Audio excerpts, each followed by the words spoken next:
अश्विन मास के शुक्ल पक्ष की शरद पूर्णिमा यानी आज 28 और 29 अक्टूबर की मध्य रात्रि चंद्र ग्रहण लगने जा रहा है।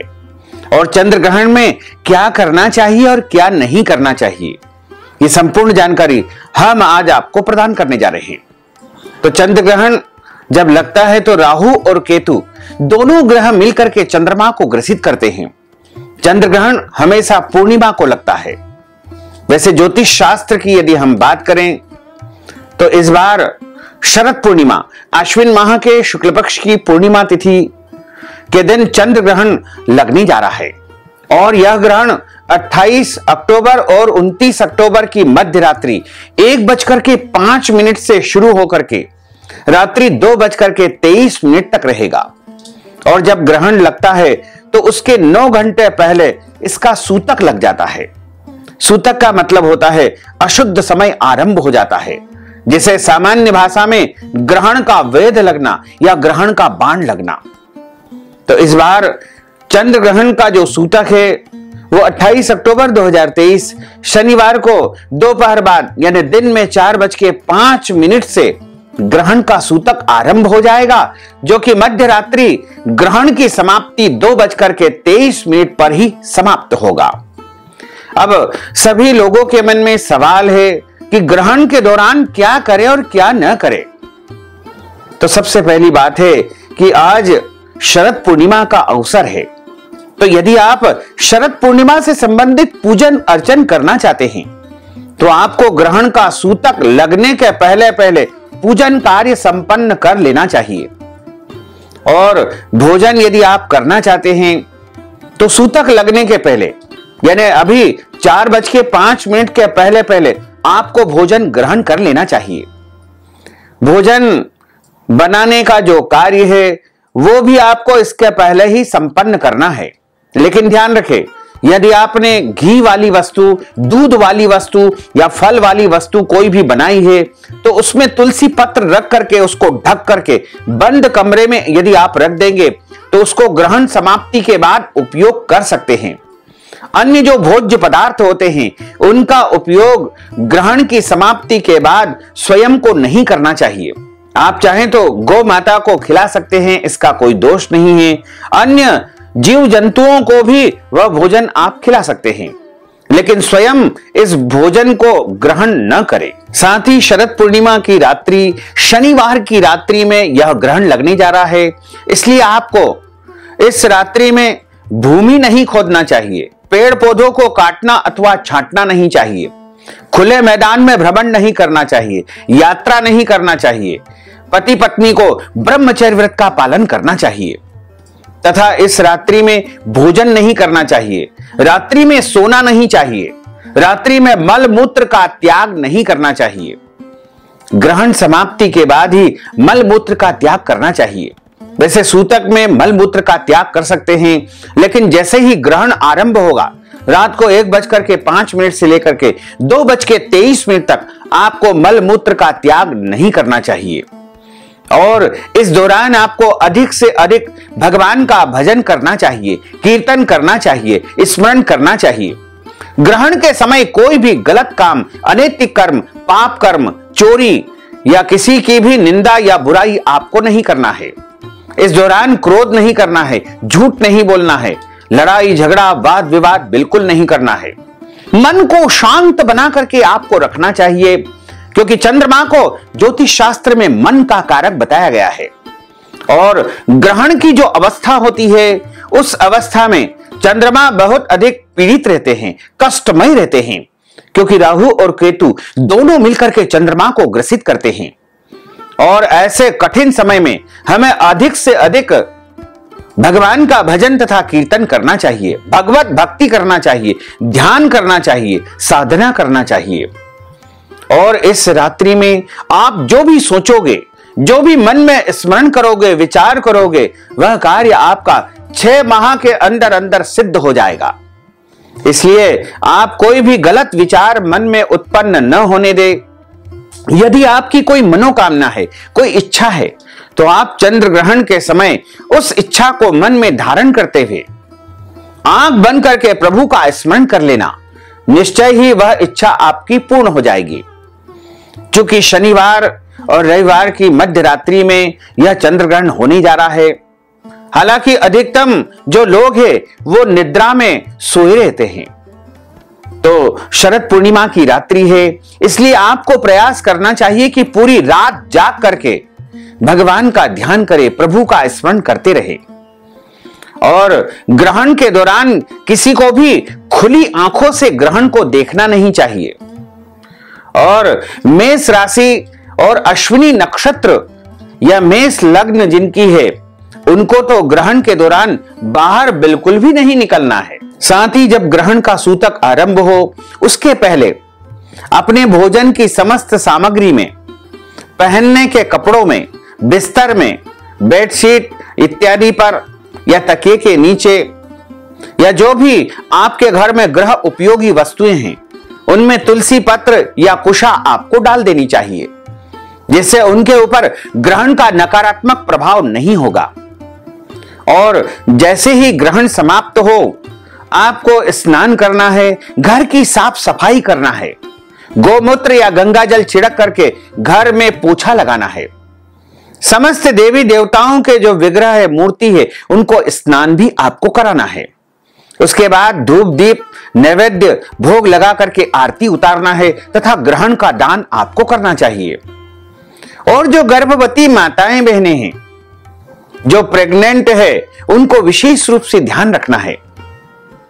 ग्रहण के दौरान उनको धारदार वस्तुओं का उपयोग नहीं करना है, जैसे चाकू से सब्जी नहीं काटना है, हंसिए या कुल्हाड़ी का भी उपयोग नहीं करना है, कैंची से कपड़ा नहीं काटना है, सुई से धागा नहीं पिरो करके सिलना नहीं है, या अन्य कोई भी धारदार वस्तुओं का उपयोग गर्भवती माताओं बहनों को ग्रहण के दौरान बिल्कुल नहीं करना चाहिए।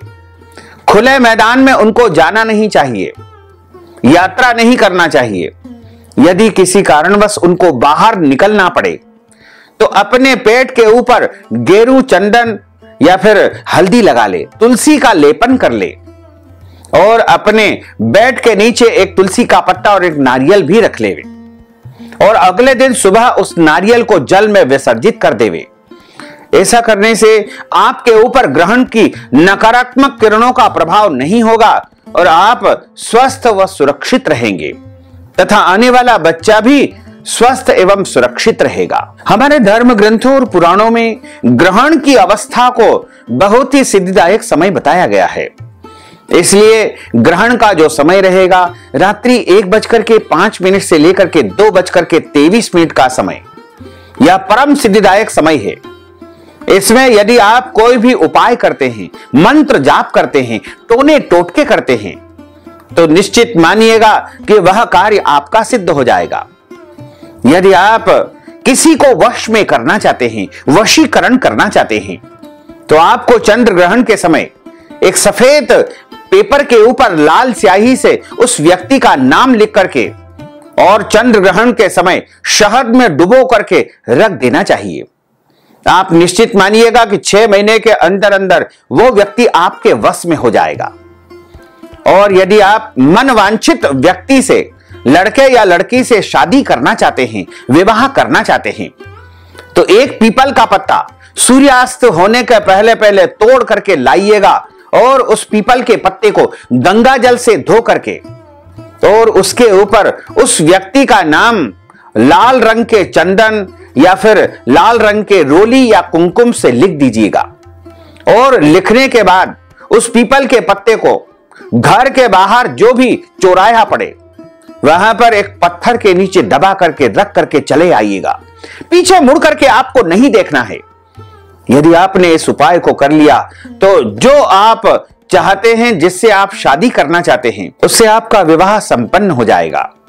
यदि आप उच्च शिक्षा को प्राप्त करना चाहते हैं, पढ़ाई में अच्छी सफलता को प्राप्त करना चाहते हैं, तो ग्रहण जैसे ही प्रारंभ हो उस समय आप एक पीला फूल लेकर के कुछ हल्दी में पीले चावल रंग करके उनको पीले कपड़े में बांध करके अपने कक्ष में, अपने कमरे में आपको रख देना चाहिए और माता सरस्वती जी से हाथ जोड़ करके निवेदन करे, प्रार्थना करे कि मुझे शिक्षा में सफलता प्राप्त हो और यदि आपके घर परिवार में कोई व्यक्ति बहुत दिनों से रोगी है, बीमार है, वह ठीक नहीं हो पा रहा है, या कोई भी शारीरिक कष्ट है, या उसके ऊपर कोई तंत्र मंत्र अला बला टोना टोटका किसी ने कर दिया है, तो एक नारियल लेना है, सूखा नारियल, बिना पानी वाला नारियल आपको लेना है, और उस नारियल को काले कपड़े में लपेट करके, बांध करके, उस व्यक्ति के सिर से पैर तक 21 बार उतार करके,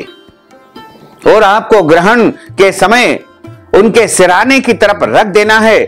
और अगले दिन सुबह जब सूर्योदय हो जाए, उसके बाद किसी भी जलाशय में, तालाब में, समुद्र में, कुआं में, बावड़ी में आपको उस नारियल को डाल देना है, विसर्जित कर देना है। यदि आपके घर में धन संबंधी कोई भी परेशानी है, आर्थिक समस्याओं से लगातार आप परेशान हो रहे हैं, कर्ज बहुत अधिक हो चुका है, आमदनी का कोई भी रास्ता आपका शुरू नहीं हो पा रहा है, आपका बैंक बैलेंस कमजोर होता जा रहा है, तो इसके लिए एक सरल उपाय हम आपको बताने जा रहे हैं।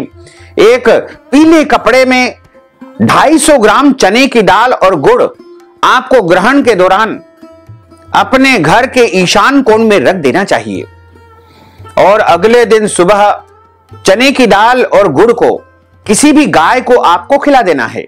यदि गाय नहीं मिले तो जलाशय में आपको पीले कपड़े के सहित इसको विसर्जित कर देना चाहिए। ऐसा करने से आपकी आर्थिक समस्या का समाधान आपको प्राप्त हो जाएगा, और आपके घर में धन धान्य की कभी भी कमी नहीं रहेगी, आप कर्ज से भी मुक्त हो जाएंगे। यदि आपका व्यापार नहीं चल रहा है, आपकी दुकानदारी नहीं चल पा रही है, आपके व्यापार में लगातार आपको घाटा दिख रहा है, चंद्र ग्रहण के समय आपको 5 कमल गट्टे लेना है, और उन कमल गट्टों के ऊपर आपको सिंदूर लगा देना है, और सिंदूर लगाने के बाद में उन 5 कमल गट्टों को एक डंडी वाले साबुत पान के साथ में लाल कपड़े में बांध करके, पुटली बांध करके अपनी तिजोरी में रख देना चाहिए। यदि इस विधि को आपने ग्रहण के दौरान कर लिया तो निश्चित मानिएगा कि आपका व्यापार अच्छा चलने लगेगा। आप चाहें तो दुकान के लॉकर में या धन रखने के स्थान पर कहीं पर भी उसको रख सकते हैं।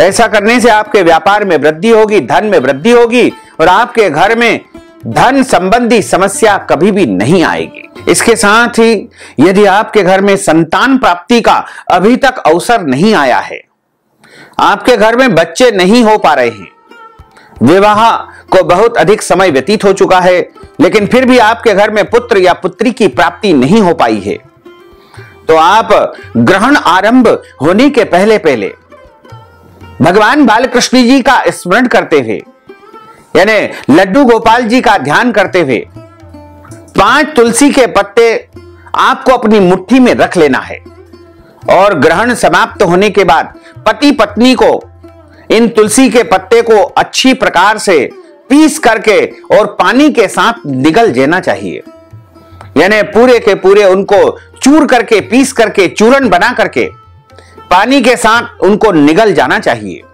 ऐसा करने से निश्चय ही आपके घर में संतान की प्राप्ति हो जाएगी, पुत्र अथवा पुत्री की प्राप्ति हो जाएगी।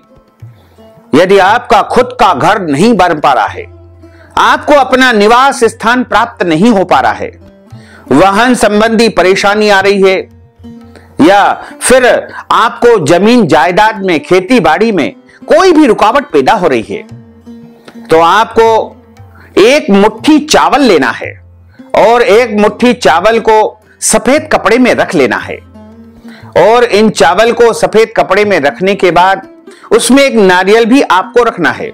नारियल चाहे सूखा हो या पानी वाला हो, सफेद कपड़े में एक मुट्ठी चावल, एक नारियल बांध करके रख लीजिए, और उसको ग्रहण के समय अपने घर के ईशान कोण में, यानी पूर्व उत्तर के कोने में रख करके, और भगवान का स्मरण करना है, भगवान भोलेनाथ का स्मरण करना है कि हे भोले बाबा, हे चंद्रदेव, हमारा खुद का मकान हो जाए, हमारी जमीन जायदाद खेती बाड़ी में जो परेशानी आ रही है वो समाप्त हो जाए, हमें अपना वाहन प्राप्त हो जाए। इस प्रकार आप स्मरण करते, ध्यान करते हुए उसको ईशान कोण में स्थापित कर दे, और अगली सुबह स्नान करने के बाद वो जो चावल की पोटली आपने नारियल के साथ रखी है, वो किसी भी शिवालय में, देवालय में, मंदिर में जाकर के आप रख दीजिएगा। ऐसा करने से निश्चय ही आपकी इच्छाएं, आपकी मनोकामनाएं अवश्य ही पूर्ण हो सकेगी। तो भक्तजनों, माताओं, बहनों, हमने जो ज्ञानवर्धक जानकारी आपको प्रदान की है, इसको आप अधिक से अधिक लोगों को शेयर करिएगा, लाइक करिएगा, कमेंट करिएगा। और यदि अभी तक आपने सब्सक्राइब नहीं किया है तो अभी और इसी समय सब्सक्राइब कर लीजिए, ताकि इसी प्रकार की ज्ञानवर्धक वीडियो सबसे पहले आपको प्राप्त हो सके। आपको और आपके पूरे परिवार को सादर जय श्री कृष्ण, सादर धन्यवाद।